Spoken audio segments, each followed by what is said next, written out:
Well, hello, everybody.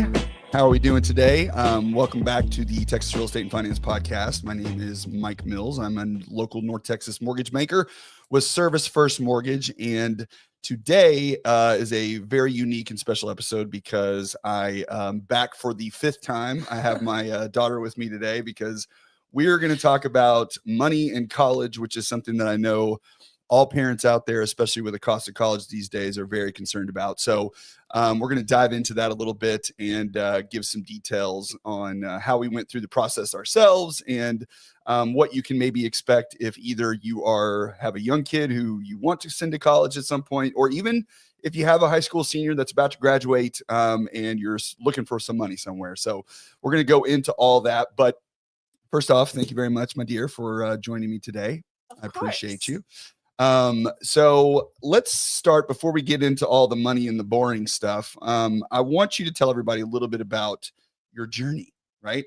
How you kind of got to this point. When you were young and we first started thinking about college and stuff, we weren't really sure what route we were going to go. We knew we were going to do something, but we didn't exactly know what that something was going to be. So we got to a place where, you've been playing volleyball for a very long time, and we knew that was probably going to be part of it. Right. But we didn't know exactly how that was going to be part of it. So tell us just a little bit about, kind of how you got here, where volleyball kind of played a bigger role for you, and when you kind of decided that was the route you wanted to go, and then we'll dive into all the rest of it. Okay. Well, I don't know. I started playing volleyball in, seventh grade? Seventh or eighth grade. Seventh or eighth grade. So I started not late necessarily, but maybe not as early as some other people. So I was definitely a little bit behind. And it took me a while to really kind of, first of all, grow into my body because I'm a tall person. So I was a little uncoordinated. And at the beginning, I just was kind of discouraged with volleyball and the whole thing because basketball was my sport either way. But as I grew up and as I started playing more competitively, I feel like my skill increased and that made my passion go up at least. And so my screen turned off. I know. And so I don't know, it made me like volleyball a lot more. And then when I got older and I started thinking about college and stuff, it was always on my mind because I feel like everybody, when you're a younger athlete, you like want to play in college because that's just what you do at the time. And then once you start getting into freshman, sophomore, junior year, then you start thinking like, is this really something that I want to do, especially after you've been playing for so long? And I'd say at the beginning I did. And then I kind of thought about it some more, and then I didn't, and then I did, and it took me a really long time to decide. But I think probably once I started taking maybe a little bit of time off from volleyball, just in the break between club and school season, because I think I'd just been going for so long. Once I took that break and I like felt the absence of volleyball, I kind of realized that was something I wanted to do, and then it was just a matter of where I wanted to go, what level I could play at, where I wanted to play, and what I wanted to do in college. You got kind of bored, basically. Basically, yeah. And you realized that if you weren't playing volleyball, then it was going to be a problem for you ultimately, yes? Yes, because I can't sit still. Yeah. Well, okay, so before we get a little further too, I want you to talk about, because I think it's anybody that plays any sports, really. It's not just volleyball, and is trying to play in college. I think it's important for them to understand how you come to the realization of where you fall in the pecking order of athletes, right? Right. And it's easier when you play club sports, because with club volleyball and select baseball and basketball and soccer and all those things, you see a lot of times the elite players. Like when we would go to those big volleyball tournaments, we would walk by those courts and there's 6'5" middles, and their parents that are 7 feet tall walking around. We're like, okay, I don't know if we're going to be playing volleyball at Georgia or LSU or whatever, right? Yeah. We got to see that. But for other people, especially like football is one in particular, because there aren't really a lot of club football sports, and you only play people that are in your high school and that you play against. So you may not have a real perspective on exactly where you fall in the pecking order. So how was that like for you as an athlete? Because you're competitive like me, very competitive. Yes. How was it? I know that played a part in the beginning because you didn't have a lot of interest like your sophomore year and your early junior year. There wasn't a lot of people coming after you. No. So how did you kind of come to grips with that? Well, I think Because I feel like the thing with a lot of people that want to play in colleges, they're like, oh, I'm going D1. And I kind of feel like I was the opposite of that situation. I was like, I don't even know like if any schools would want me, just because, I don't know, that's just kind of the way I'm wired. Some people are on the more confident side, and I'm not confident in myself, but sometimes I think I second guess myself. And so it was kind of a thing of like, oh, like, I don't even know where I could go. I don't know what I want to do. And then I started looking at the bigger schools, not necessarily in a way that I wanted to go there, but just to kind of see where I fit. And like you said, we go to those big tournaments and you see the girls that are 6'5", and like, you just are like, oh, this is just not, like, this is insane. And so I kind of was like looking at the rosters of those lower level D1s, and it's like nobody on that roster is under like 6'3". And I was like, okay, so maybe it's time to look in some other places. And I mean, I did, and it's not necessarily something that it's like, it might be a little, not embarrassing is the word, but sometimes it's like, oh, you're going to UMHB, is that D1, D2? And I'm like, no, like, sometimes it's hard to not come to terms with it, but just have people know. But then also at the same time, not everyone is able to play like college athletics. So like, that's part of it, but I don't know. Yeah, well, I mean, it's hard because when you're competitive and you want to be your best and you want to do your best, when you realize that maybe you're not at the elite level that you kind of hoped you would be, right, then it's deflating, right? A little bit, right? I mean, it's just normal. I don't fault anyone for having those things, but it's also like you have to be somewhat realistic, because the recruiting process, if you're not what do I always call it? If you're not, I don't know, that girl. Oh my gosh, you're in your lingo. But if you're not that player, if you're not that player that everybody finds and knows and they see and whatever, right, then you're not going to have people beating down your door necessarily, right? It's just not how it works. Yeah. And these days, because especially in most of these sports, high school sports doesn't really get you recruited. Would you say? Yeah, no. At least for volleyball, not at all. Right. Aside from maybe football. I think football is the exception to that rule. Right. But for the most part, club soccer, club baseball, swimming, any of that stuff, if you're going to be recruited, you have to be playing in those, because then the coaches, they can show up to those big meets and those big tournaments, and they can see all of the athletes that are competing at a high level. They don't have to go to 50 high schools, across the state to try to find somebody. Yeah. So it's one of those things where, if you're playing a sport and you're not putting yourself out there, sending emails, setting up profiles on all these sites and doing all this stuff, then it's very hard to get seen and very hard to be picked up. So tell me about like what your experience was with all the emails that we were doing and the profiles we were setting up, and then what you understood about how you actually get money to play versus at different divisions and whatnot. Right. So when we first started the whole recruiting thing, I had no idea about it. I don't know how much you knew, but I'm sure not a lot. Not a lot, no. And I was learning as we went too. I'd never gone through it myself. Yeah. And so we set up profiles on like NCSA, sports recruits and stuff. And I don't know. It took some understanding. Like, you can't just email a coach once and just move on, especially earlier in the process. Like, because there's like something called like June 15th, where it's on June 15th of your going into your junior year, that you can like start getting recruited. But I didn't start my recruiting process until after that. So I was already kind of behind, and I had to start sending out emails, and it's a process. You have to go to all the schools that you want and like send them all the email, and you have to personalize it to them. Like, you can't just copy and paste it. And it just was kind of a shock at first. I was like, oh my God. Like, it's work. I was like, this is so much work. Like, I don't know if I want to do this. Like, how bad do I really want to play? Like, all this stuff. And I think that's kind of in the peak, because between me not really wanting to send emails, and then also like we had our thing, like, you weren't nagging me about it, but every once in a while, I did. And I'm just like, oh my gosh, like, this is not what I'm worried about right now. Like, I want to go play club. I'm not worried about college ball. With my friends. Exactly. Like, it's 2 years away, and then it kind of starts getting closer, and you're like, oh.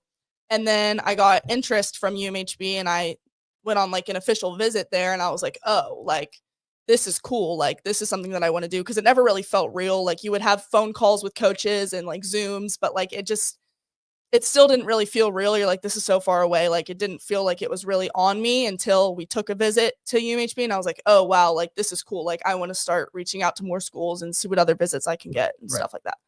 Yeah, well, and that part, because I think that was kind of the turning point for you, is that once you actually had a coach, which that's what the UMHB coach was, and they've been great, is once you had somebody actually reach out to you and say, hey, we want you to come see us, like that gives you a certain amount of validation, regardless of what level it is. It doesn't make any difference. If you have a coach that says, hey, we want you to come play with us, then that makes you feel good, right? Yes. And that gives you a little bit more motivation to try, because you're like, well, if one school wants to do it, then maybe other schools want, and I just need to work a little harder and try a little harder, right? Yes. Yeah. It was more of just a thing of putting myself out there, because there are so many people who are trying to get recruited. And it was just me realizing that it's like I just had to put myself out there and keep going. And what would you say to anybody who is playing a sport that wants to play in college? I mean, do you think it's attainable for most? I think there is a school for everyone. Yeah. Like yes. Yeah. Yeah. Well, because if you play, if you play club at any level for the most part, and you stay consistent with it, and you really want to play in college, right, then you got it. Now, the difference for us is that you got a little perspective, right? Because I want you to talk about how when you went to UMHB and what you experienced there in the campus and all that.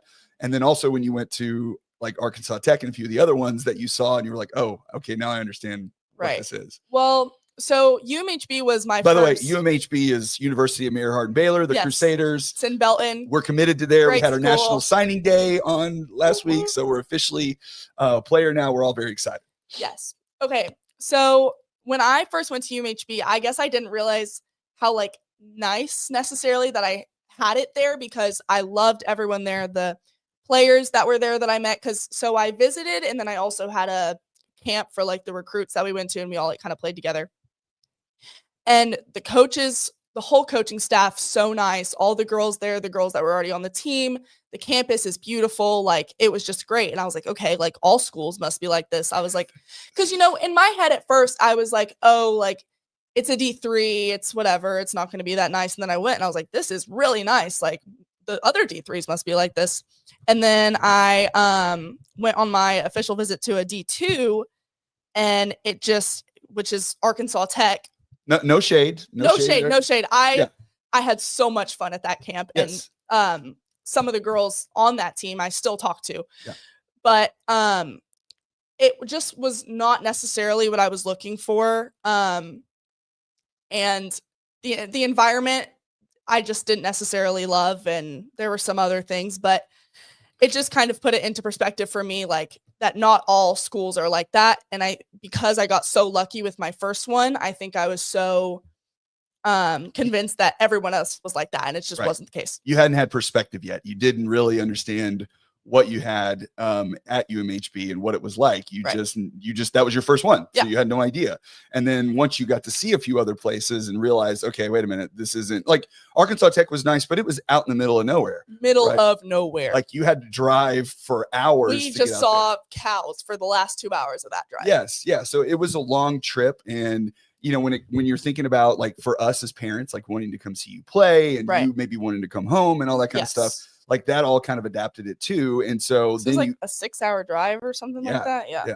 But that made you, okay, wait a minute. This other school is really good. And that's why I think would you say it's important for anybody considering this to go look at several schools? Absolutely. Yeah. Don't look at more. So so you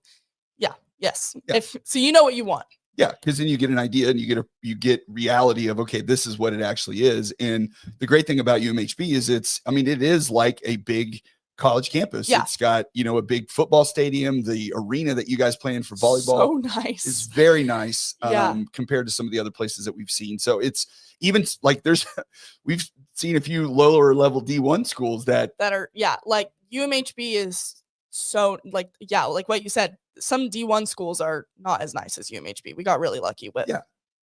Now, so just so everybody understands how Division III works. So Division I, Division II, Division III, then there's NAIA, and then there's JUCOs. Yes. And Division III, I'm pretty sure, is the only one that doesn't give athletic scholarships. Yes. Right? Because NAIA, I know you can. Mm-hmm. And junior college, I'm pretty sure you can too, right? The JUCOs, I think you can. I don't really remember. But either way, Division III does not. And UMHB is a private school. Yes. It's a private Christian school. And they give out academic scholarships. They do. And they have, kind of if you're an athlete coming in, you have some priority on that stuff, so they can give them to you. Now you have to meet certain qualifications with your grades and whatever. Right. But ultimately, that athletic scholarship or the academic scholarship that we got for you playing there is going to pay for half of your school. Yes. And that's awesome. Yeah. Right. Yes. Now, granted, if let's say you didn't go the volleyball route and you decided to go to like Texas or something like that, right, then it would have been probably get more. It would, huh? It just would have been not as expensive. It would have been significantly less expensive. Yes. So that kind of gets into, okay, how do we pay for all this, right? And where does the money come from? And so for anybody listening, when both of my kids were young, I can't exactly remember because my accounts changed a couple times, but I want to say I started it somewhere around first or second grade. I started a 529 college savings plan. And the way that those work is you contribute as much or as often as you want, $100, $500, $1,000, whatever it is. And that money builds over time. So what happens is they invest it. You get obviously interest on that money that gets paid, or the returns on the money. And then that money then becomes tax-free. So when you go to use that money for college, all of the gains that you made on the savings, you don't have to pay taxes for, but it has to be used for expenses related to school. And they're very specific on a few of those, things like books and housing, obviously tuition, extra training, anything you have to do there, but you can't use it for like an apartment. You can't use it for a car, stuff like that. You can't really use it for food. So unless you're paying for the meal plans, which you went that route. So we'll see how that goes when we get there. But having to stay in the dorms, that's part of the deal anyway. So that's what I started with. And, we got close to, I'm almost at $100,000 for you that we'd had saved up for that period of time. And really the way these 529 plans work is the money grows tax-free, but and you control the account as the parent. So the kid doesn't have any control of it. You're the one that does control it.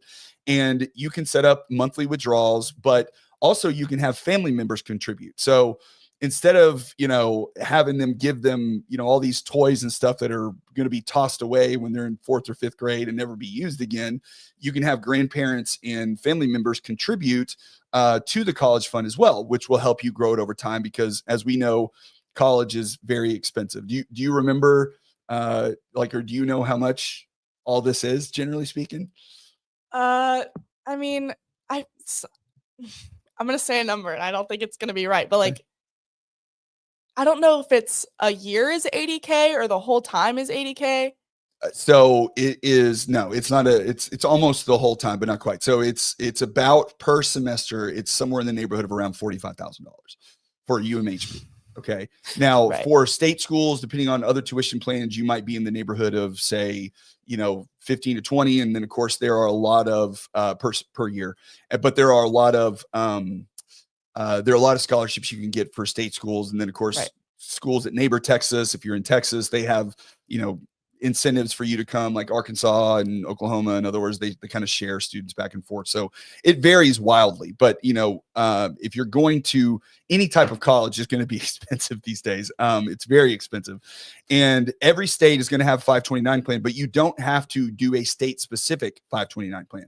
So like the one that I picked is with T. Rowe Price, and it's called the Alaska 529. I actually looked that one up simply because I was trying to see what got better returns and how they invested it. And that was the one I chose, but they do have one for Texas, and you actually get some better benefits if you pick a Texas school and you use the Texas 529. So there are a few little things, but as far as the growth was concerned, that's why I picked the Alaska one.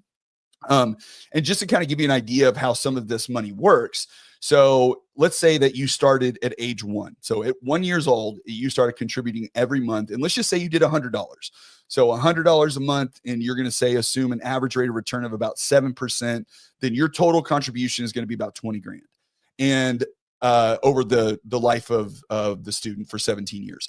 And then if you appreciate that growth at 7%, then you're going to walk away with about $38,000. Now that's great. That could pay for an entire year if your kid had some athletic scholarships or academic scholarships or whatever. And that's assuming that no one else has helped or contributed or done anything like that. Now, if you add family member contributions and say now you get up to say $500 a year, or an additional $500 a year for birthday, stuff like that, Christmas, whoever would put it in. So now you're at almost $30,000 of contributions, and now you're close to 50 grand in at the end of that term. So, and that really grows on itself. And then of course, if you continue going from that point, the numbers get bigger and bigger. But it's just a matter of how much you can contribute every month and what you can put towards it. But if you set it up on auto draft, then just like you would do your insurance payment or your, car payments or whatever, then it's kind of money that you sit and forget, and you don't think about it until you go check on it every once in a while. Now there is a rule with the 529s that you do if it has to be active for 15 years. So, I'm sorry, I'll get to that in a second. They did update the new 529s that include an IRA rollover. So this is something that just happened, I believe, earlier this year, first part of last year. And what that means is that if you don't utilize all of that money, then you can roll it over into a retirement account for your kid. So if that money doesn't get used up, then you can roll it into a retirement account for them. And then that money then grows, from there. So now, the rule on that, though, is that the account has to be open for 15 years in order for that to work. So you have to start early because, most kids are going to graduate when they're 17 or 18 years old. So, and then the last 5 years of contributions can't be rolled over because that is specifically for what they're identifying for college. And there's some rules that are going to change with this a little bit. And there are some lifetime limits on that. I think it's around 35,000 for the rollover part of it that you can contribute on. But again, it's still one of those things that every little bit, especially when you look at retirement accounts and how they grow, is going to be helpful because the kids then get to use that money and let it grow on its own so they can retire, when they're older. And that money could turn into, like basically I did one of the maths on it, and it was like, if you took $31,000 and you rolled it over at age 22 for your student, because that's what you had left over, and it grows at 7%. By the time their retirement age, they're going to have $500,000 in that account, which is just a huge head start for most kids. Because nowadays people have a really hard time saving for retirement because everything's so damn expensive, as we all know, because we spend our money there. So real quick, I want you to tell everybody what we talked about as far as me saving the money for you, what we were doing for it, how you were going, what I told you as far as if you could get money and pay for it, where that rest of it would go to.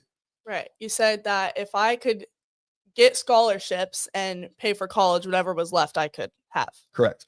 So, and did we, outside of academics, did we try any other routes? For scholarships? For scholarships, outside of volleyball and academics.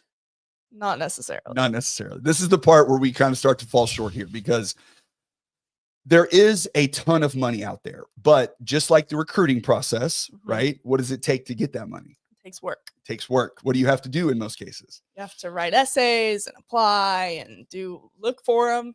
Yes. So it is stuff that you have to go search for and find. And we're going to get to some of those sites that I'm aware of that I am still actually looking into, because it isn't too late.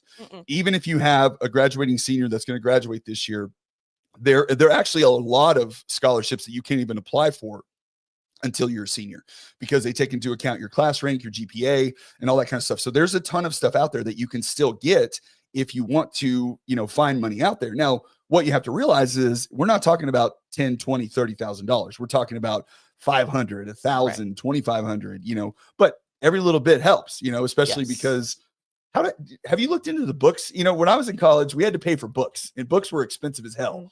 I haven't even looked at that yet. I haven't looked. I know that they do a lot of the books are online now. You probably have to pay for license fees. Or yeah. It still costs money. I think it might be less expensive, but I'm not sure. So before we get into the scholarship stuff, I want to talk about another way that a lot of parents are paying for school. And that's almost not a requirement, but it's a requirement to fill out. And that's FAFSA. Okay. Yes. So tell us about your FAFSA journey. Well, so I knew what it was. Like, everybody kind of has a good idea of what it is. Jack paid $100 for books. Thanks, Elizabeth. Love it. That's good to know. Whew, makes me feel good. I have I had a pretty good idea of what it was, but I didn't really kind of understand what I had to do until I went into my counselor, because at the beginning of your senior year, you have to talk with your counselor about college plans and stuff. And it's actually a requirement for Mansfield high school students to do it before they can graduate. Like, you cannot walk the stage until you complete FAFSA. And so I was like, oh shoot. It's a requirement for most colleges to apply too, because we Yes. had to do it for UMHB also. I mean, it was a part of the application. Whatever. Yes. And so I didn't really know what it was, but I just went ahead and looked it up, and it seemed pretty easy. Like, I didn't have to look up a tutorial or anything. I literally just looked it up and was like, fastfa.com. And I created an account, which was easy. The only thing that I didn't really know was my social security number, but I got that. I know that now. Don't worry, guys. And then I don't know. I filled it out. It was pretty easy. The only thing I really needed help with from you was like the tax stuff, because then it started talking about like the IRS, and I was like, oh. And it's not, it really isn't that much. It's just asking, some basic on how you're claimed and stuff. So it wasn't, but for a 17-year-old at the time. Listen, just a lot of big words I didn't really understand. So I let him handle that one. Yes. Well, and that's, as parents, we forget. I mean, would you say that you and I talk a lot about money? I mean, I don't think so. Not necessarily, no. Well, I feel like we have, but I don't know. You just don't listen, probably. Okay, define talking about money though. Like, well, we've done 4 podcasts about it. Yeah. I just mean we don't talk about like how much things cost and like outside of college and my future, just like current stuff. Yeah. I mean, we don't go into great depth. I mean, you know how much stuff costs because you buy a dress every time you have an event, so you know how much that stuff is. But that's necessary. Okay. Says you. Yeah. So, but we have had discussions on money. We talked about credit cards and interest rates. And savings and all that kind of, and having a job and all those kind of things. And so we've gone through it a lot, but taxes isn't something that. No, we do not talk about taxes. I mean, I don't talk about taxes with your mom really, because I handle all of it myself. Right. But it is still something that you need to be aware of. And nowadays, which we'll talk about soon too, is with the advent of AI, there's a whole lot of information out there that can just be spoon-fed to you pretty easily. And she knows my relationship with AI. But real quick on the FAFSA stuff, just so everybody knows on that. It's free application, so you don't have to pay anything for it. It is required for all kinds of federal aid, grants, work study, federal loans. Most colleges require that you fill it out. Even if you can't get money or you think you make too much, then it doesn't matter. You still have to fill it out. And one of the benefits, which we haven't fully looked into, but I'm going to, is even if you as a parent make too much money, the student themselves can still apply for a limited amount of money or student loans, small student loans, if you need to fill the gap. So if your income is too high, but you haven't been able to save as much, you can still, as a student, apply for, and I think it's up to $24,000 a year, maybe $20,000. I have to look at it. I can't remember when I looked at it last time, but it's somewhere in that neighborhood that you as a student can get. Now, the idea of college, scholarships and academic scholarships and all these things is that you don't have to take out student loans, because as a loan officer and doing mortgages for everybody, I see what their student loan impact can be, as expensive as college has become the last, 20 years, which is insane. Did you know that back in 1978, the year that I was born, do you know what Cal Berkeley is? Are you familiar with that school? That was free. What? If you lived in California, you went to Cal Berkeley for free. That's insane. That is insane. And now it's somewhere in the neighborhood's like $250,000. So, now you have to pay for books and room board or whatever, but the state school is free. But now college is a business and they make a lot of money. And so here we are. There's it used to be something crazy like the class size, and I'm going to get these numbers wrong, but it's somewhere in this neighborhood. The class size per student to teacher ratio was like 1 to 30 or 1 to 50 or something like that. And that is basically still the same.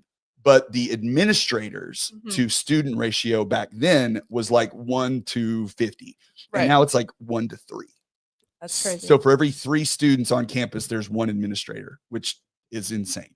Yeah. And that's where you get into all the, the people getting jobs because people donate and, they're contributors to this university and they give millions of dollars. And they're like, hey, but I want my cousin over here to get a job in the registrar's office. Or it's whatever. I got all kinds of opinions on that, but we won't go into that today. FAFSA also opens up every year on October the 1st. Yes. You want to do it as soon as possible after October the 1st of your child's senior year, because often some of these are first come, first serve, meaning that if there are grants and scholarships available, you have access to them sooner if you apply, and some of them do run out.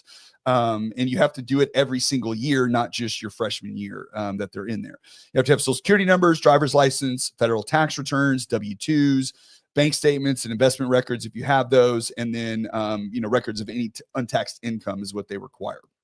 And the IRS has all this data, and trust me, if you have email like I do, you're going to be getting all kinds of emails about it. So the odds of you forgetting about it are going to be pretty slim. So just don't forget to do it. Don't put it off, and make sure that any school that you want or you think your child may want to attend, even if they haven't gotten in yet, you want to list those, because there are school specific scholarships that are available, or grants, I should say, not scholarships, grants and loans that are available per school. So you want to make sure that you list those schools, even if they don't get into them. And it's all based on how much money you make, and your family size and assets and all that kind of stuff. So bottom line on this is it is annoying, right? A little. Filling all this stuff out is not exactly fun, but most people, if they don't have the fortune of having their family pay for college and being able to graduate their undergrad degree with no debt, you need as much help as you can get, because these days, 4 years, you can spend upwards of $250,000 to go to college, depending on the schools you go to. Like it's insane.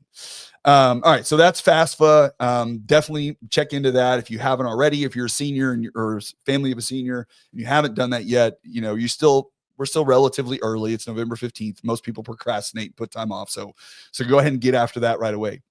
All right. So we did FAFSA. So we got our academic scholarship from college, which a lot of schools have those too, even if you're not playing a sport. There's a lot of academic grants available per college. We got our FAFSA stuff done. Yes. Now let's talk a little bit about all the other scholarships, the stuff that we didn't do. Right. So when it comes to that, right, what have you heard or talking to other students? Like, do you know any friends that have gotten other scholarships or applied for other stuff outside of the stuff that we already discussed that's a little different?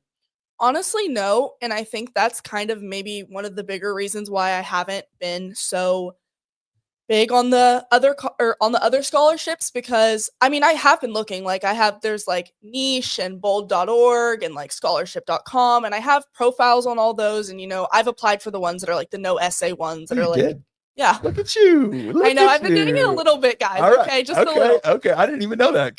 All right. I'm excited. That's good. But I got bold.org on my list here. Yeah, there you go. But part of it is, it's like I look at the ones that are the easier ones to apply to, but they're the bigger numbers, like $25,000. And it's like 100,000 people apply, and I'm just like, oh, I'm probably not going to get this. It doesn't even matter, but let me just apply. And so part of it's the only ones that I've really been looking at are the bigger ones, which I do need to look at the smaller ones. But I think because I've been looking at the bigger ones and it's so much money and so many people apply, I think part of me is just like, oh, I'm not going to get it, so it doesn't even matter. Like, I think that's maybe what I've been thinking about too. And the fact that at least what we've discussed, none of my friends have been really like locked in and looking for those scholarships and applying for them either. Yeah, but that's not something that you guys think about. Like in fairness, I wish you did, but every parent wants their kid to be like locked in to try to help pay for college. But what are you thinking about? Yeah, I don't know. Not that. Hanging out with my friends and going to the football game after this. Yes. That's what I'm thinking about. Mansfield High School playoff game, first round. Woo-hoo. We got to drive to Oklahoma. Not really. It's in Justin. It's fall. It's quite a haul there. But yeah, it's hard for parents, because I think we want you to consider this stuff and think about it. And as a parent, or for me, I always want you guys to learn how to do this stuff. I don't want to just do it for you, because I want you to be productive, industrious adults. Yes. And if I do everything for you, your mom already does everything for you already. So if I also do everything for you, then you're going to grow up to be assholes, like I always say, right? Right. Yes. And like we don't want that many times. Yes. That's my job, is to make sure you don't grow up to be an asshole. Conrad says hello. What's up, Conrad? So it is incumbent on us as parents to make sure that, you guys have access to the resources and do the stuff. But I will also say, one of the things that I do regret, and I'm remedying that right now, or trying to, is I know better. I knew that you weren't. It's just like with the applying, submitting your videotapes and doing all that stuff to try to get recruited. Right. I knew that it wasn't going to be something that was high on your list of things to do. But it was easy for me, because I have so much other stuff going on, to just be like, well, if she's not going to do it, then that's on her. Right. And you know what? True. Yes. True. Yeah, exactly. But I also want to not have to go into a lot of debt to pay for college, right? Right. So, it's a double-edged sword. So I would say you have to find a balance between trying to help them, find their own way, teach them in to fish, as they say, but also not shoot yourself in the foot. So by the time you get to May of your senior year, you haven't done anything, right? Right. So it is a balance for parents to try to figure that out.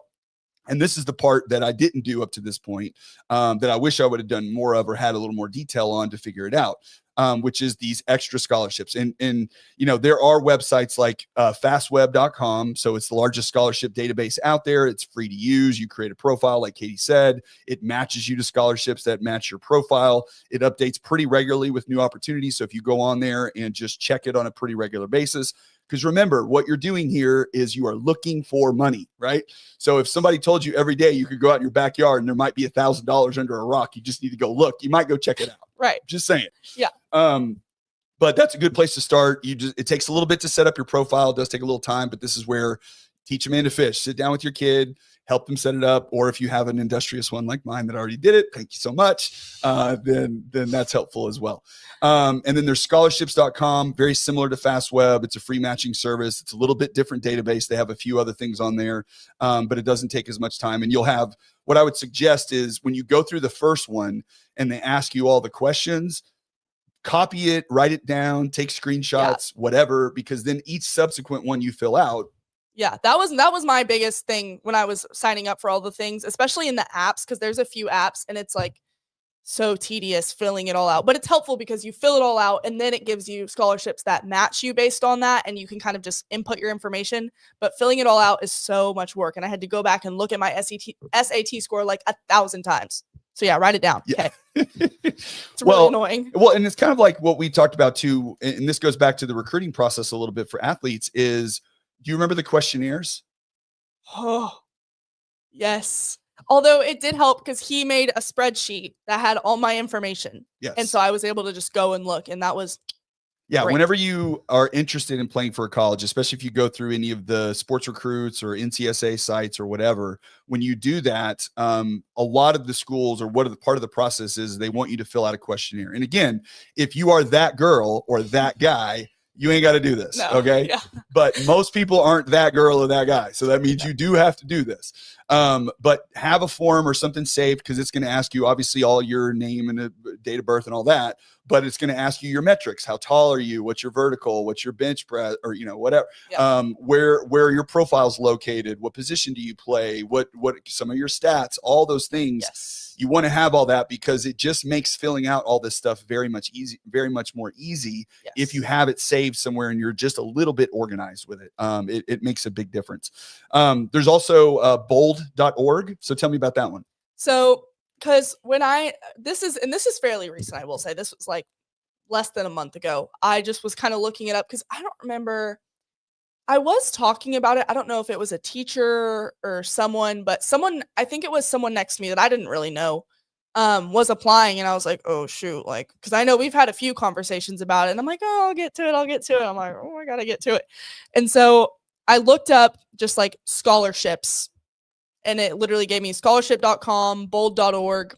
And so I started on scholarship.com because it said scholarship in the name. So I was like, that probably is the best one. Probably a good one. And it was the top one. So I looked it up, and a lot of the links that were on there, because once I filled out my account, a lot of the links that were on there brought me to bold.org or whatever. And so I was like, okay, let me go ahead and make a profile there. And that one had a lot. Like, I just put in all my information, and then it gave me like almost 100 scholarships that I could apply for that were similar. And then of course there were some that I couldn't really apply for, but most of the ones that they were like given to me were ones that fit my credentials that I gave them. And I think a lot of those are no essay, right? Yes, most of them, because there was a preference that you could like toggle between. It's like you could filter them, so it's like under $1,000 or over $10,000 or no essay. Like there was stuff like that. So I looked at both. Right.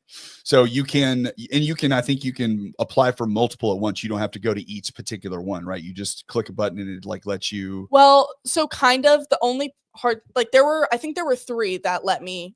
It was like a page that I just clicked a button and it applied for all of them. But then there were other ones that had to bring me to other websites.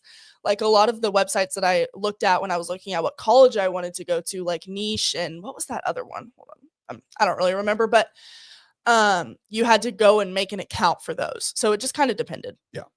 There's a few more. There's one called goingmary.com. And it's one application, again, applies to multiple scholarships. It is free. Again, you don't have to pay for this service. And it's especially good for students that don't want to write a bunch of essays. From what it says on the site, you just have to write one essay and it can apply it to multiple ones. That's goingmary.com, MERRY, not Mary like the name. And then there's one called cappex.com, CAPPEX.com. And it also matches up scholarships. This one is recommended for juniors and early seniors. So if you don't know where you're going, but you want to go ahead and start applying for this stuff ahead of time, it opens it up to there. And it, again, is pretty easy for everything to be filled out. And then there's local scholarships. So have you met with has your counselor talked to you about stuff locally? So yes, kind of. There's a link on Canvas for us because there's a counseling module in Canvas, and there are quite a few linked. But I haven't really gotten around to looking into those, which I definitely should, because I feel like those are what my whole thing is. Like the big ones, I feel like so many people apply, I won't get, but those the smaller ones that are more local, I feel like I have a better chance of getting. So I do need to look into those, but I haven't really explored that yet. So I'll tell you on this one, I have a little bit of personal experience in two ways on this, because like I said, I'm a mortgage loan officer and I'm a member of the Arlington Board of Realtors. And I actually serve on the education board for the Arlington Board of Realtors. And they offer, I want to say it is, because it's changed, but I want to say it's five $1,000 scholarships to anybody in the metro area that services that board of realtors. So for here, it's like Arlington, Mansfield, Kennedale, Midlothian, all of those schools, obviously Arlington High, Martin, Bowie, all those schools. And all you have to do is fill out a form and submit an essay. And we go through and we look at all of them and we award those scholarships every year. There's a deadline for when they go out. And the thing is we communicate to the counselors of all of these schools that are available. But in the last couple of years, I think last year we got the most we've had since I've been on the board last year. And I think we got 25 total. That was it. 25 total applications. Now, previous years they had more, but like the first year I was on the board, I think we got like 12, and I'd say 25. It might've been closer to 30 or 35, but the first year I did it, I think we had like 12 or 11 total applications, and that was it. And it's not to throw shade on counselors, because I think it's a balance of counselors, kids, and parents, in that communication goes out, emails, all these things go out, but people just move past it, right? Yeah. I get so many emails from my counselors, I stopped looking at them. Right. So I think they communicate, but they just don't communicate in a way that is going to pop out at you. So you have to go looking for it. Right. But every school should have a list of all of the local scholarships available. Yes. Mansfield High School Booster Club, which I serve on. We have scholarships that we give out. I think it's only 2 for the athletics program, one for a female, one for a male. But again, same thing there. I think last year there were maybe 10 students that applied for it. Like, it's just a lot of people either don't know about them, don't want to spend the time to do it, but you would be amazed at all the little ones, because if you got $25,000 scholarships from all these, that's 25 grand, right? I mean, yeah. that's a lot of money that helps. I'm not saying you're going to get 25. I'm just saying, when you think of it as $500 and $250 and all that, it doesn't seem like much, but it adds up, and you just have to go find them, and it takes work. It just takes a little bit of time.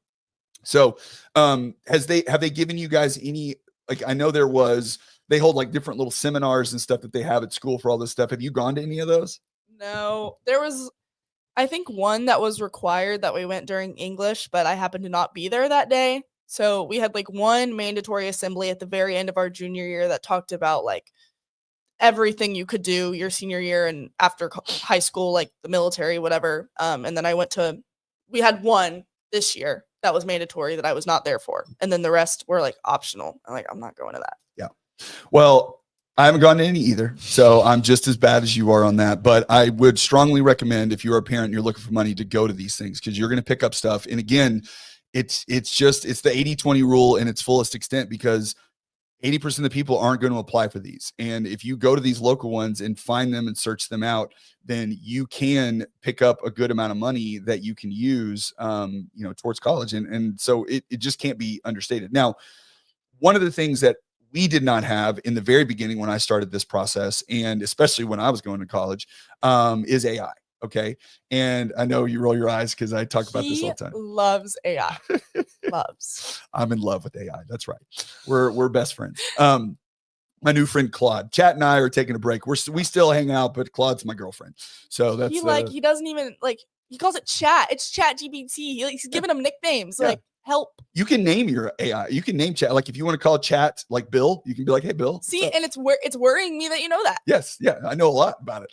Some of the things I do know about is you can use AI to search. Okay. If you go online and you tell ChatGPT, Claude, Gemini, Grok, any of these, you give them the information, tell them the age of your student, where you guys are located, their GPA, their SAT score, their class rank, all of those things, and ask it to search out possible scholarships for your kids.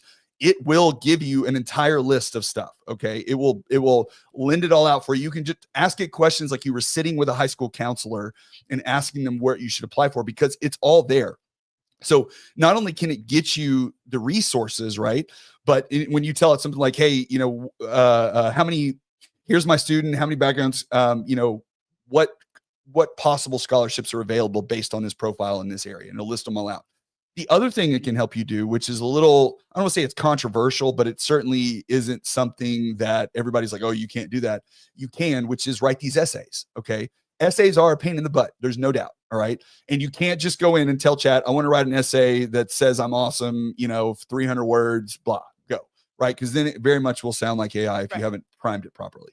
But if you have your student sit down and write out, in their own Gen Z language, with the 6-7 and all this other stuff that it throws in there. If you have them do that, take that and upload it into Chat and just ask Chat to help you refine it a little bit, then it's just going to edit it for you. It's going to clean it up and it's going to make it sound a little bit better. And you can even tell it, write it in the tone of a 17-year-old kid from Texas, and it will do that, and it will give you'll be amazed at what it'll pop out for you. And you can just use that same Chat over and over again and adjust it slightly depending on what the requirements are for that essay. And are there certain scholarships that are looking for that? Probably, maybe. I'm sure that there are that are saying, sending it through AI and saying, hey, is this likely AI generated? But I would also guarantee you that over 50% of those essays submitted are going to be AI generated. Right. And the ones that aren't, or some version of AI generated, and the ones that aren't are going to be like, who wrote this? A third grader? Like, what's going on here? Right. So use it intelligently and use it smart. And, something that I did for Catey that she doesn't use all the time, and I think she probably forgot about it, is her and I've done this a version of this podcast 4 times. This is our 5th one, where we've talked about all kinds of different stuff related to money. And I've taken the transcripts from those podcasts and I've uploaded them into Chat, and I created her own, what they call a GPT, which basically says it takes her tone, it takes the words that she uses frequently and all of that. And when I ask it to create an essay or write something, it does better job of writing it like she writes it instead of like an AI bot writes it. Because it knows how she sounds, it knows what she says, it knows her general demeanor, because I've given it all the information to be able to pull from to be able to do that. You haven't used it though, have you? No. Well, I know you have ChatGPT Premium, but I'm not even logged into that on my phone. So it's just shocking. I need to. You do. After this. Yes. After this, we need to get you in there. Yeah. But use it, because it is going to help you write the essays. It's going to help you find the application or find the scholarships. And then you can also use it to create a spreadsheet for the ones you've already applied for, because once you start applying for these on a regular basis, you can upload it and say, here's the ones that I've made. It'll create a Google Doc for you. And then you can track which ones have responded, the ones you need to follow up with. And you can then share that with your child and say, hey, here's all the stuff that we've done already. Make sure you follow up on these ones that you need to. So if we had this, 5 years ago when I started, it would have been a whole different story, but it just wasn't available. I mean, all this stuff started in 2022. So it's only been like 3 years. So it's pretty new. So that is how we paid for college. Now like I said, for her school at University of Mary Hardin-Baylor, we did, it's inexpensive because it's a private Christian school, but we are paying for her to go have an experience to play volleyball and do what she's going to do for that, which I don't think you can replace. But on average, if you save either through start the 529 when they're young, make sure you get your FAFSA stuff done and start looking at these other applications, at these other scholarships that are smaller but available. there are ways to pay for all of it. It just takes work. It's just not something that you can just do. But with AI being what it is, it will save you a ton of time and a lot of work if you implement it. So now, last thing before we go here is the big question that we are discussing at home ourselves, and I think a lot of parents are, is with the amount of money that college costs, the next question becomes, is college worth it? Right? Right. Is it worth it? Yes. Right? So in your own words, tell me what you've heard me say about whether or not it's worth it to pay for school, and specific to you, and you can even maybe bring up your brother. I think you can definitely be successful without going to college. There's lots of, like, for some jobs require whatever, like Professional degrees. Right. Yes. Like if I want to be a physician's assistant, so I have to go to PA school. Like that's just something you have to do. But there are plenty of things that you can do that don't require college. Like your job, I mean, technically doesn't even require college. I have a college degree, but it does not require it. Exactly. And a lot of people who have college degrees, I don't even know if they use them for the jobs that they're in. Yeah. So I think it kind of just depends on what you want to do and you're planning with it. Yeah. Yeah. It's these days, especially because of the cost and because of the advent of AI and the potential for it to displace a lot of jobs, parents really have to think about, is it worth it to spend $200,000 or $250,000 on my kid to go to school, especially if I haven't saved any money for it? Right. And I think the answer for a lot is going to be no, because if you're going to be a teacher, a doctor, an attorney, an engineer, any kind of professional degree that requires you have this in order to do your job, then yes, obviously it is worth it. You have to get those things to go through that. But if you have a kid that's kind of wandering and doesn't really know what they want to do, and you know, I do want to speak to the college experience just a little bit, because part of, and this is what we're doing, part of what we are paying for her to go to this thing is the experience, is the Right. college experience, because Yes. it's a thing. It's a place where you grow up. It's a place where you learn how to be independent. Right. You learn how to be an adult. You learn how to have responsibility, all of the things, but you're in a kind of a protected environment, Yes. right? Because mom and dad are still in control to some extent. You're not out there just, free in the world necessarily yet, but it's also something that I think there's a lot to that. And that's why, if you say, okay, well, you could go to JUCO and do that. Well, you're going to have a different experience at JUCO than you are, say, at the University of Texas, right? Right. It's going to be different. Yes. But you're going to have a different experience at the University of Texas than you would at Texas Tech. Exactly. Right? Because Yeah. Texas Tech is in Lubbock. That's where I went. It is out in the middle of nowhere. So, I mean, Lubbock's a big city, but it's not really. Right. And Austin's in the middle of Austin, which is one of the biggest cities in the country. So it's a different experience there, Yes. Depending on what you're going for. So these are the conversations you have to have with your kids, because like for me, like when I graduated from high school, my parents we did not have any of these conversations. Right. None. Yes. Right. And it's a different time. I don't blame my parents for it. It was just we were living in a different world. So my experience was, am I going to go to college? Yes. But I was going to go to college because that's what you're supposed to do. Right. Like you graduate from high school and you go to college. Right. Yes. Well, then my experience was I went to college for 2 years at Texas Tech. Mm-hmm. My first year, I got a 0.6 my freshman semester. That's that was my insane. GPA. Okay. Because I had a freaking blast. Okay. Like it was so much fun. Not fun in the good way, but fun in the, I'm a college male at college doing, unspeakable things. So that was my experience. And then the second year I was there, it died down a little bit. My grades got a little bit better. But then I also came to the realization, like, I don't want to be here, because I had gone through, you go 12 years of high school. Right. Right. Yes. And you come out of high school and you're like, now I got to go to school again. Right. Does that sound real exciting? No. Right. And I wasn't playing sports. So I was just at school doing things, and I had no idea what I wanted to do. Right. Not a clue. Yeah. I didn't know I was in business school or whatever, Right. And so I decided, it was funny. It was after I watched, what was the name of that movie? The Truman Show. I went and saw the Truman Show movie, and the end where he kind of like knocks on the thing and he's like, see you later. And he just leaves. Yeah. In my head, I'm watching that and I'm going, so I could just leave? Like, I don't have to do this. Like, I'm an adult. I'm 19 years old. I can do whatever I want to do. So because I was paying for school myself through loans, I went to my parents and I was like, I'm leaving school. I said, I'm not quitting. I'm just taking some time off. And Right. Me and two buddies, we left. We drove to Fort Lauderdale, Florida. Actually, we stopped in New Orleans for 2 weeks and spent all of our money. But then we drove to Florida. I got a job working on a cruise ship, and I was basically out of school for 2 years. Right. But I will tell you that my experience working on that ship taught me way more than I was ever going to learn in the classroom. Right. But what it did teach me is that simply being born in the United States, I had so many other opportunities that a lot of the guys that I interacted with didn't have. Yes. Because I had access to this stuff. I had to pay for it, but I had access to this stuff that they didn't have access to. And so I had a friend of mine that was on the ship that basically was a pretty good friend of mine, and he was from Colombia, and he was a bartender, which is what I did too. I was a purser and a bartender, but he told me, he was like, if I ever come back on one of these ships and I see you here, I'm going to hit you in the face. And I was like, whoa, what, why? And it's like, because I'm here away from my family, trying to support my family back in Colombia, sending money home, and you're just here on vacation. And like, I find that insulting. And he's like, you have all this opportunity and you're not doing it, so you're an idiot. And I was like, well, I got a point. Right. So I came back. I graduated from UTA here in Arlington. That's where I met your mother. Mm-hmm. I bartended, I taught swim lessons. I worked 2 or 3 jobs, went to school full time, and just busted my ass to get through it. Right.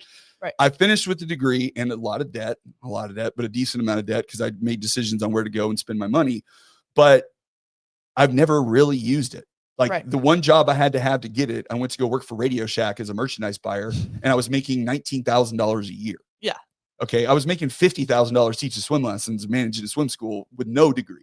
Right. So I'm like, this is not for me. So then I did a bunch of other things, and now I'm a loan officer, and I don't need it to be a loan officer. It's not required. Now, if I ever want to go back into like the job world and have to get it, there are jobs that require degrees, and you have to have them, whatever. But this is all about the college experience, because for you, your college experience is going to be traveling with your team, meeting teammates that are going to be your best friend for the rest of your life, having that whole thing. If you weren't playing volleyball, right, and you wanted to go to TCU, right, we'd be having a different conversation. Right. Yes. Right. Yes. So as a parent, I think that's something that you just have to kind of talk to your kids about, but also come to your own understanding is, what are they going to do? Where are they going to go? I mean, your brother, God bless him. God bless him. Love him. Sweet kid, but he's 16. He's a 16-year-old boy. His brain is non-functional. Okay.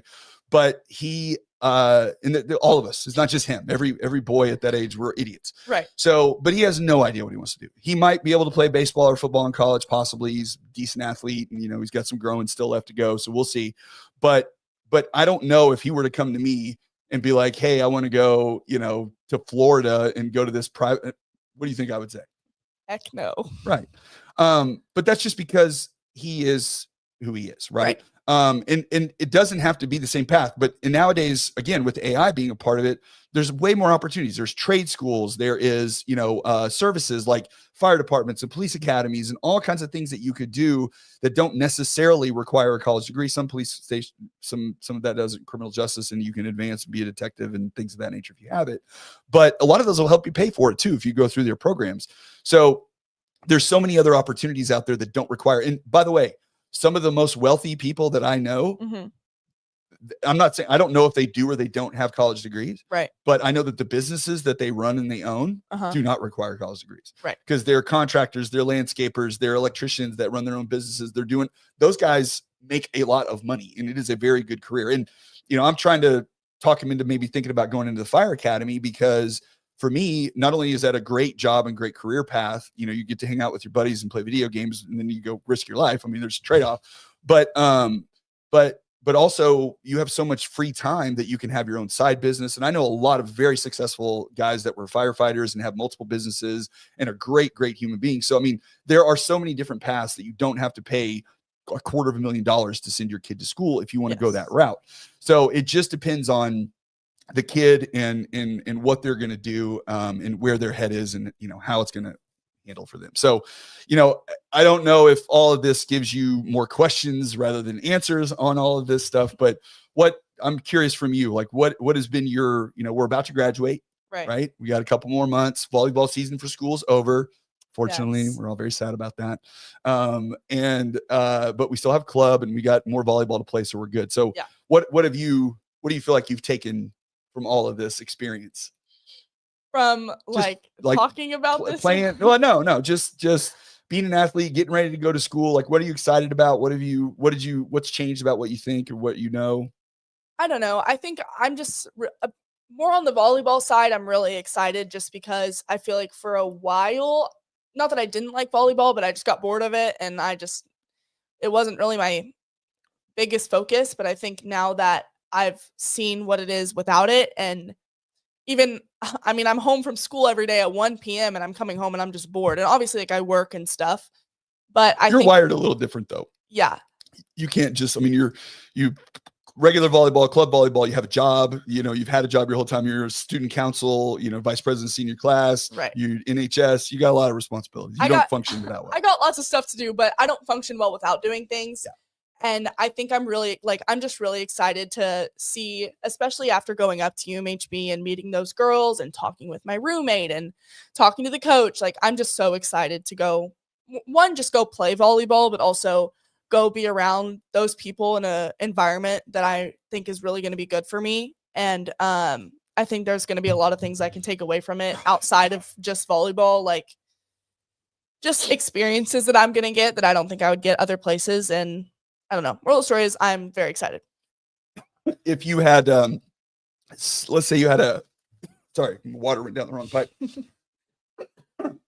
If you had a friend right in 7th grade, not that you do, no, but if you were hosting a seminar for 7th graders, right, and asking them, and they asked you about paying for school, sorry, what would you tell them? Like, what would you tell them to make sure that they do? Get good grades so you can get academic scholarships. Talk about freshman year real quick. Okay, so for me, freshman year was quite the shock. It just wasn't really like middle school. And I would say the first 6 weeks, almost the first semester of school, I didn't have great grades. I was in like the 80s, 70s. And I mean, that's whatever. Those are good grades, I guess. Were you? I thought, okay. Well, maybe the first 6, I don't know, maybe the first 3 weeks. Okay, yeah. I don't know. I'm just trying to, pretty much finished straight A's. I think you're right. So the freshman year is really important, yes, is what I'm trying to say. Yeah. You cannot get C's freshman year and then realize your junior year, oh crap, I need to have good grades, because your class rank is still going to be low. It's still, your GPA is still going to be low. It's not like it just follows that 1 year. It's your entire high school career. And so I would say focus on academics your entire year. Freshman year matters, despite what other people think. Freshman year matters. And then, I don't know, I think the one thing I really struggled with is not knowing what I want to do. And I think that's common for kind of everyone kind of figuring out what you want to do. But I changed my mind so many times and I spent so long putting it off. I just didn't really want to think about it. And I think that's kind of where I got stuck, because then I started the recruiting process late and I kind of figured out what I wanted to do late. And I'm not behind anymore, but I was. And so I would say just get ahead of the game. Yes, it all matters. But what doesn't matter? Your senior. Oh, senior year does not matter. I still am trying to get good grades just because I'm a competitive person, but I don't know. It doesn't matter. I'm in that school for 3 hours and I'm coloring in all my classes. So. Yes. She has a severe case of senioritis, especially now that school volleyball is over with. Now we're bored most of the day. So bored. So lock in the first 3, because junior year sucked. So, but then just think all of junior year, just be like, okay, senior year is going to be so easy, because it is. Yes, it is. And it makes it better. And really and truly, you don't know this yet, but we'll do another one of these when you come back after your first semester of college. So we'll talk about the differences, but I think most people will tell you they're in their college experience, unless I'm talking about for us dummies like me that were in the business school, not the, if you're a pre-med and you're doing all that, it's a different story. But for many, it is, you go to school 3 or 4 hours a day, and that's pretty much it. Right. And you got a lot of free time. So it is easier in high school, and that year's not as big of a time commitment. I mean, you got to study, but I didn't do that either. So my time commitment was spent at the bar, which is unfortunate, but we all have our own path. But that's where, for the most part, it's going to be a lot different. The experience is different. And high school in some respects can be even harder, just as far as the requirements and, being under somebody's thumb 24/7. It's just more difficult. So before we wrap it up though, I do want to say that I want to tell you something, because I'm never really good at saying these things, but I want to make sure that I do. But I am so incredibly proud of you. Like, you have been amazing. And easier as a child than I could ever possibly imagine. I appreciate that because we had your brother shortly thereafter that, but you've worked your butt off in school. You were very high in your class. So what are you, top 7, top 6%? Top 6 or 7. Top 6 or 7, 6 or 7. Nobody knows. And that's incredible. National Honor Society, senior class vice president. You've had multiple jobs. You worked at the swim school for a while, and now you work for us at Hotworks. Yes. And even though you don't have to be our best employee, you pretty much are, because that's just your nature. You're always going to do what you're supposed to do. Now we have some other great employees. I don't want to dog them, but you know, for being the child of the owners, you know, most of those people are lazy and they don't do anything. And you've done fantastic. You've stayed out of trouble for the most part. We've had a few little incidents, but nothing of any significance, because you made a lot of really good choices. And I appreciate that because, you know, you're so incredibly smart, you're capable, and you have your head on straight. And, you know, that's not a thing that, you know, every kid out there has. And so, you know, yeah, we spent a lot of money on club volleyball. We did over the years.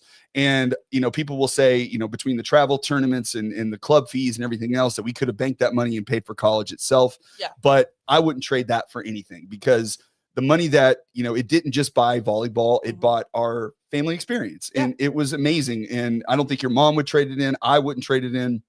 And ultimately it got you the opportunity to play at Mary Hardin-Baylor, which is what, you know, it took you a minute to get there, but ultimately is what you wanted. And if you didn't have that opportunity right now, I think you would be miserable. Or not miserable, but definitely sad about it. So from, you know, from all of this, just take away from it that, you know, college is important, but life is not about just money. It is about the experience. And so some people want to pay for the college experience, and there's nothing wrong with that if that's what you want to do. I am not anti-college. It's all about finding what fits and what's important for your kid, and in letting them learn and grow and become who they're supposed to be. Because at this point, you know, like you went to a Halloween party, or you know, you had some friends out at the lake house for your birthday, and, you know, we're not putting restrictions. I mean, if we haven't taught you what to do at this point, you know, then we failed as parents. So you're an 18-year-old adult at this point, which is terrifying, but it is true. So yeah, spending a lot of money on education, maybe for some people, and it may not be for others, but, you know, and if you have scholarship money you can find in the FAFSA and you know, the extra scholarships that are available that you find online, then there is a route to go. And if you're a college athlete out there, and this is something that you want to do, then you're going to have to work at it if you're not that dude or that girl. Right. And all of this stuff takes time, but it is worth every penny and every second that you do it, because the stuff that people take away from it, I don't think will be immeasurable. And, you know, funny story, I told you this, but on the college athlete thing, I talked to, when we took Troy in to get his arm looked at the orthopedic, because his arm was bothering him, the PA, the physician's assistant that was working there, she came in and we started talking, and she was younger. She was probably like in her mid to late 20s. And we started talking about athlete stuff and, you know, going to school. And I asked, because she told me she played basketball in college. Right. And she was like a point guard, UTEP or something like that. And she said that when she was going through PA school, that her advisors told a big group of them that if you played college sports, that you definitely want to put that on your resume and your application whenever you go start looking for jobs, because employers, and I know this myself, value college athletes, because you know how to work, right? You know how much time and effort things take. You're dedicated to stuff, and you also know how to lose, right? You know how to fail, right? We experienced that recently. Yes. So, but life goes on, and it's okay. It sucks in the moment, right? A lot of tears and all that kind of stuff. But this is the stuff that you have to learn to be an adult, and to understand that life doesn't always go your way, and it's not always a benefit, but it is a true, you know, I would encourage any parent that has a kid that thinks that they want to play, that spending the money on the select stuff and the club stuff, I don't think it's a waste of time, and I don't think it's a waste of money, because A, you get experience as a family, and B, it could lead to something, because like you said in the beginning, there is a school for everybody. Right. Yes. If you want to play, there is a place you can go play. We know, because we know many people. Right.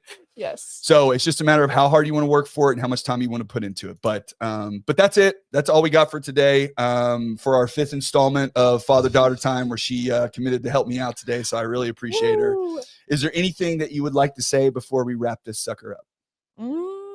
I don't Give me think something. so. Give me something strong. About what? I don't know. Just about life. What you learned. All the experiences.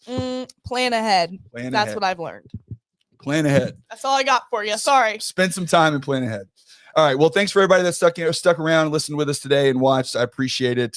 This is not our normal real estate and mortgage talk, but it is finance, and we are the Texas Real Estate and Finance Podcast. True. So we talked a lot about that today, but hope everybody has a great weekend. We are off to watch some playoff football tonight in Justin, Texas, in Northwest. Watch Mansfield take on Byron Nelson. So we're excited about that, and I hope everybody has a great weekend, and we will see you next week. Bye-bye. Bye.